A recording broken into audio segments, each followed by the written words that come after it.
Hi everyone. మరి మరొక వీడియోతో మీ ముందుకు రావడానికి గల కారణం ఏంటంటే, ఈరోజు ఒక 5 మార్క్స్ వెయిటేజ్ ఉన్నటువంటి టాపిక్ మీ ముందుకు తీసుకురావడం జరిగింది. మన రానున్నటువంటి ఇంటర్మీడియట్ సంబంధించినటువంటి ఇంగ్లీష్ లాంగ్వేజ్లో భాగంగా మీకు గ్రామర్ టాపిక్స్ అనేటువంటివి టాపిక్ బై టాపిక్ చాలా క్లియర్గా ఎక్స్ప్లెయిన్ చేయడం జరుగుతుంది. దానిలో భాగంగా ఆడ్ సౌండ్స్ని ఈరోజు 5 మార్క్స్ వెయిటేజ్ కలిగినటువంటి ఒక ఆడ్ సౌండ్ అనేటువంటి టాపిక్ని మీ ముందుకు తీసుకురావడం జరుగుతుంది. ఓకేనా సార్? సార్ ఇక్కడ ఆడ్ సౌండ్స్ అంటే ఏంటి? ఎగ్జాంపుల్ ఆడ్ అంటే అర్థం ఏంటంటే అది డిఫరెంట్ అనే అర్థము, లేదంటే ఘోరమైన, లేదంటే ఇబ్బందికరంగా ఉన్న అనేటువంటి మీనింగ్ రావడం జరుగుతుంది. లైక్ ఏది డిఫరెంట్గా ఉంది సార్? సౌండ్. ఓకేనండి. ఈ ఇచ్చినటువంటి ఇక్కడ ఒక 3 వర్డ్స్ అనేటువంటి మనకి మెన్షన్ చేయడం జరుగుతుంది. ఈ విధంగా ఈ ఇచ్చినటువంటి దానిలో ఏది మనకి వచ్చేటువంటి సౌండ్ అనేటువంటిది డిఫరెంట్గా ఉంటుందో మనం ఐడెంటిఫై చేయగలిగితే మనకి ఒక్కొక్క దానికి లైక్ మనకి ఇక్కడ 5 ఆడ్ సౌండ్స్ ఇవ్వడం జరుగుతుంది. ఒక్కొక్క దానికి లైక్ ఈచ్ వన్ క్యారీస్ 1 మార్క్గా మనకి ఇక్కడ చూడడం జరుగుతుంది. ఓకేనా సార్? సో ఎగ్జాంపుల్ ఇక్కడ చూసా సార్, ఆడ్ సౌండ్స్ అనేటువంటి 5 మార్క్స్ వెయిటేజ్ కలిగి ఉన్నటువంటి సందర్భంలో మనకి ఇక్కడ మీకు క్లియర్గా నేను తెలుగులో కూడా మెన్షన్ చేశాను సార్. మీరు ఇచ్చినటువంటి యొక్క కొన్ని వర్డ్స్ని తెలుగులో కూడా రాసుకుని ఆ యొక్క తెలుగు ద్వారా మనం ఈజీగా ఐడెంటిఫై చేయడానికి ఆస్కారం ఉంటుందనే ఒక ఉద్దేశంతో నేను ఈ మోడల్లో మీకు చూపించడం జరుగుతుంది. ఎగ్జాంపుల్ ఒకసారి చూడండి సార్. లిట్, అదేవిధంగా సిట్, అదేవిధంగా సైట్. ఓకేనండి. సో ఇక్కడ ఇలా ఒక 3 వర్డ్స్ ఇస్తాడు. ఈ 3 వర్డ్స్లో కామన్గా వచ్చింది ఏంటంటే కనుక ఐ అనేటువంటిది కామన్గా వచ్చినటువంటి వర్డ్గా వాడు ఇస్తూ ఉన్నాడు. Lit, sit, site. ఓకేనండి. మరి దీనిలో మనకి ఆడ్గా ఏముంది? ఆడ్ ఇన్ ద సెన్స్ డిఫరెంట్గా ఏముంది, లేదంటే ఇబ్బందిగా ఏముంది అనేటువంటిది ఒకసారి చూస్తే ఇక్కడ చూడండి సార్. లిట్ ఏమొచ్చింది? LI లీ అయ్యింది. అలానే SIC అయింది. లిట్, సిట్, ఇది దీర్ఘం రాదు సార్, ఓన్లీ సిట్ అనే వస్తుంది. Lit, sit. మరి ఇక్కడ చూస్తే SI సై. చూడండి sir. Lit, sit, sight, sight. ఓకేనండి. So odd sound is sight. ఓకేనా సార్? సో ఇక్కడ చాలా జాగ్రత్తగా చూడాలి. Lit, sit, site. ఓకేనండి. సో కాబట్టి సైట్ అనేటువంటిది లైక్ ఆడ్గా మనం ఇక్కడ చెప్పడం జరుగుతుంది. అదేవిధంగా ఆదర్, క్యాప్చర్, ర్యాప్చర్. ఓకేనండి. ఆదర్ అనేటువంటి ఇక్కడ మనం ఐడెంటిఫై చేయవలసినటువంటి వర్డ్స్ ఏంటంటే ఏ ఏ ఏ ఏ లైక్ 3 వర్డ్స్లో మనకు కామన్గా వచ్చింది ఏ అనేటువంటిది. ఎగ్జాంపుల్ ఆదర్ స్టార్టింగ్ లెటర్ ఏమొచ్చిందండి? ఆ. అదేవిధంగా కేప్చర్. ఓకేనండి. కేప్చర్. అదేవిధంగా రేప్చర్. ఎటు చూడండి. ఆ ఆ స్టార్టింగ్ ఏం పలుకుతుంది? ఆ.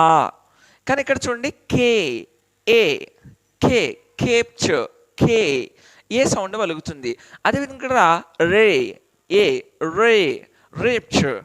2 ఏ సౌండ్స్ పలుకుతున్నాయి, ఒక ఆ సౌండ్ పలుకుతుంది. కాబట్టి ఆదర్ ఈజ్ ద ఆన్సర్. ఓకేనండి. అదేవిధంగా ఫుడ్, లుక్, బుక్. చూడండి సార్. ఫుడ్ ఇక్కడ మనం లైక్ డబుల్ ఓని కన్స్ట్రక్ట్ చేయాలి. Food food. అలానే లుక్, బుక్. 3 ఒకే విధంగా పలుకుతున్నాయి చూడండి. ఊ సౌండ్ పలుకుతుంది. లు ఊ సౌండ్ పలుకుతుంది. బూ ఊ సౌండ్ పలుకుతుంది. కానీ అప్పుడు అలాంటి సందర్భంలో ఏం చేస్తామంటే 3 కూడా ఒకటే సౌండ్ మెన్షన్ చేస్తున్నప్పుడు లైక్ మనం నెక్స్ట్ వర్డ్ని కన్స్ట్రక్ట్ చేసుకోవాలి. ఫుడ్ డ్, లుక్, బుక్. ఈ 2 సేమ్ ఒకలానే ఉన్నాయి. ఫుడ్ డిఫరెంట్గా ఉంది కాబట్టి food is the answer. Okay అండి. నెక్స్ట్ ఒకసారి చూస్తే రోజీ. మనకి వై కింద అండర్లైన్ చేయడం జరిగింది ఇక్కడ. రోజీ. అలానే లే, అలానే రిలే. చూడండి. రోజీ ఈ సౌండ్ పలుకుతుంది. లే ఏ సౌండ్ పలుకుతుంది? రిలే అంటే ఏ సౌండ్ పలుకుతుంది. 2 ఏ సౌండ్స్ పలుకుతున్నాయి, ఒకటి ఈ సౌండ్ పలుకుతుంది. కాబట్టి రోజీ ఈజ్ ద ఆన్సర్. ఓకేనండి. సో అదేవిధంగా ఓల్డ్, ఓల్డ్, ఆడ్. సరే ఇక్కడ చూడండి. ఓ కింద అండర్లైన్ చేశాడు సార్. స్టార్టింగ్ ఏం పలుకుతుంది? ఓ. ఇక్కడ ఓ. అంటే ఈ 2 సేమ్ ఒకలానే ఉన్నాయి. ఇక్కడ ఒకసారి చూస్తే ఆ ఆడ్. అంటే ఇక్కడే మనకి ఫొనెటిక్ సౌండ్స్ అనేటువంటి కూడా మనం చూడవలసినటువంటి అవసరం ఉంటుంది. ఓకేనండి.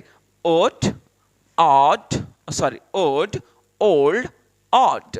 కాబట్టి ఆడ్ ఈస్ ద డిఫరెంట్ సౌండ్గా మనకి చెప్పడం. అంటే మీరు ఎగ్జామినేషన్లో కూడా ఇచ్చినటువంటి సెంటెన్స్ని ఈ విధంగా మనం తెలుగులో నోట్ చేసుకోవడం ద్వారా చాలా క్లియర్గా ఐడెంటిఫై చేయొచ్చు అనేటువంటిది నా ఉద్దేశం. అదేవిధంగా ఒకవేళ తెలుగు మీకు కనుక ఇబ్బంది అయితే కనుక మీరు ప్రొనౌన్సియేషన్ బట్టి కూడా దాన్ని చాలా ఈజీగా ఐడెంటిఫై చేయొచ్చు అనేటువంటిది అనుకుంటున్నాను. సో ఒకసారి చూస్తే ఈజీ, అదేవిధంగా ఎండ్, అదేవిధంగా ఈల్. చూడండి సార్, ఈజీ, ఈల్, కానీ ఇది end, starts with a. So కాబట్టి ఎప్పుడైతే ఇలా ఏ సౌండ్ అని పలుకుతుందో ఆడ్ సౌండ్గా మనం దేన్ని కన్సిడర్ చేస్తామంటే ఎన్ని కన్సిడర్ చేస్తున్నాం. అలానే ఆలివ్, స్టార్టింగ్ లెటర్ ఏమొచ్చింది సార్? ఆ. ఇక్కడ వన్, ఇక్కడ అంటే వచ్చింది సేమ్ ఓనే, కానీ ఇక్కడ ఆ పలుకుతుంది, ఇక్కడ వా పలుకుతుంది, ఇక్కడ కూడా వా పలుకుతుంది. ఆలివ్, వన్, వన్స్, అంటే రెండు వాల పలుకుతున్నాయి, ఒకటి ఆ వస్తుంది, కాబట్టి olive is the answer sir. So అదేవిధంగా ట్రస్ట్, ఇక్కడ యు అనేటువంటిది చూడండి, ట్రస్ట్, జస్ట్, మ్యూజిక్. చూడండి సార్, ట్రా, ట్రా, ఆ సౌండ్ పలుకుతుంది, ట్రా. అలానే జా, ఆ, జా, కానీ ఇక్కడ చూడండి మ్యూ, మ్యూ. చూడండి, ట్రా, జా, మ్యూ, అంటే రెండు ఆల పలుకుతున్న ఒక ఊ సౌండ్ పలుకుతుంది, కాబట్టి మ్యూజిక్ ఈజ్ ద ఆన్సర్. ఓకేనండి. సో దెన్ ఒకసారి చూస్తే స్టాప్. సిల్క్, ఓకేనండి, సిల్క్. అదేవిధంగా సూపో, సూపో. అదేవిధంగా షూ, ఇక్కడ రెండు చూడండి, సిల్క్, సూపో, షూ. రెండు నార్మల్ సాకి సంబంధించినటువంటి వర్డ్స్ వచ్చాయి. ఇది కుంటి షాకి సంబంధించినటువంటి ఒక వర్డ్, కాబట్టి ఇక్కడ షూ ఇస్ ద ఆడ్ సౌండ్గా మనం చెప్పుకోవాలి sir. At the same time burn, fun, turn. ఇక్కడ చూడండి సార్, బన్, బా. ఇక్కడ ఫన్, ఫా. ఇక్కడ టర్న్, టా, బా, ఫా, ట. అంటే మూడు కూడా ఆ సౌండ్స్ పలుకుతున్నాయి. ఇలాంటి సందర్భాల్లో ఏం చేయాలంటే నెక్స్ట్ వర్డ్ని రిఫర్గా తీసుకోవాలి. చూడండి, బా, న్, ఫా, న్, అంటే రెండు ఒకలా ఉన్నాయి. ఇక్కడ చూడండి, టర్, టర్న్, ఆర్ అనేటువంటిది ఎక్స్ట్రాగా వస్తుంది, కాబట్టి టర్న్ ఈజ్ ద ఆన్సర్. అదేవిధంగా ముస్లిం, ము.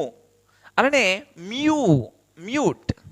అదేవిధంగా మజిల్. ఓకేనండి. సో ఒకసారి కొంచెం జాగ్రత్తగా చూడండి, ఇక్కడ రెండు మాకు సంబంధించినటువంటివి వచ్చాయి, ముస్లిం, మ్యూ.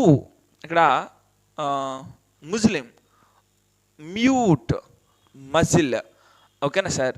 ఇక్కడ డిఫరెంట్గా మనకి ఇక్కడ ఏదైతే మనకి ఇక్కడ కింద ఒత్తు అనేటువంటిది రావడం జరిగిందో మ్యూట్ అనేటువంటిది మనకి ఇక్కడ ఆడ్ సౌండ్గా చెప్పడం జరుగుతుంది. అదేవిధంగా ఒకసారి మనం చూస్తే ట్విట్టర్, అదేవిధంగా ట్విన్, టూ. ఇది చాలా క్లియర్గా మీకు అర్థమవుతుంది అనుకుంటున్నాను. Two is the answer.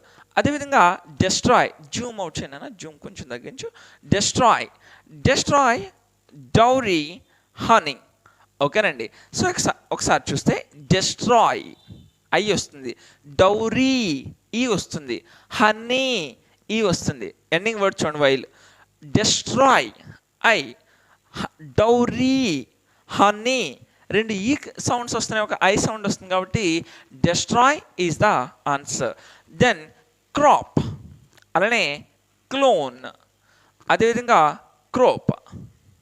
చూడండి, drop, clone, crop. Okay. So ఒకసారి ఇక్కడ చూస్తే ఇక్కడ డ్రాప్, ఇక్కడ ప్రొనౌన్సియేషన్ తీసుకున్నాడు sir, drop, crop, drop, crop. కానీ ఇక్కడ ఏమొస్తుంది, క్లోన్, క్లోన్. ఇక్కడ సెకండ్ వర్డ్ పైన కొంచెం డిఫరెంట్గా సౌండ్ వస్తుంది, కాబట్టి అంటే డ్రో, క్లో, క్రో. ఇక్కడ మూడు కూడా ఫస్ట్ సౌండ్ని త్రీ ఒకలానే వస్తున్నాయి, కాబట్టి సెకండ్ వర్డ్ని రిఫర్ చేసి తీసుకున్నాడు sir. Drop, clone, crop. Clone is the answer. Then next ఒకసారి చూస్తే గమ్, అదేవిధంగా జెమ్, అదేవిధంగా గర్ల్. Gum, gem, girl. ఒకసారి ఇక్కడ మనకి ఆన్సర్ ఏమొస్తుందంటే కనుక ఇక్కడ చూడండి, గమ్, గా వచ్చింది, జెమ్, జే వచ్చింది, ఇక్కడ గర్ల్, గా వచ్చింది. అంటే రెండు గాలు వచ్చి ఒక జా వచ్చింది, కాబట్టి gem is the answer. Next car, cinema, cricket. రెండు పదాలు కాతో స్టార్ట్ అయ్యాయి, ఒకటి మాత్రం సాతో స్టార్ట్ అయింది, కాబట్టి cinema is the correct word. Then good, food, mood. Okay అండి. So good, food, mood. ఇక్కడ కొంచెం ఆన్సర్ తప్పడినట్టుంది. Mood is the answer sir ఇక్కడ. ఓకేనండి. So then pen, penguin, pencil. Okay అండి. Penguin is the answer. అదేవిధంగా షూర్, షుగర్, లీజర్. సో రెండు సాకి సంబంధించినటువంటి వచ్చాయి కాబట్టి లీజర్ ఇస్ ద డిఫరెంట్. అలానే వన్, ఆరెంజ్, ఆఫెన్. ఓకేనా. సో రెండు ఆతో స్టార్ట్ అయ్యాయి కాబట్టి ఒకటి వాతో స్టార్ట్ అయింది కాబట్టి వన్ ఈజ్ ద ఆన్సర్గా మనం చెప్పాలి. సో చాలా క్లియర్గా అర్థమైంది అనుకుంటున్నాను. ఇక్కడ మనకి ఆడ్ సౌండ్స్ అనేటువంటి టాపిక్ మనకి రోమన్ నెంబర్ 18లో రావడం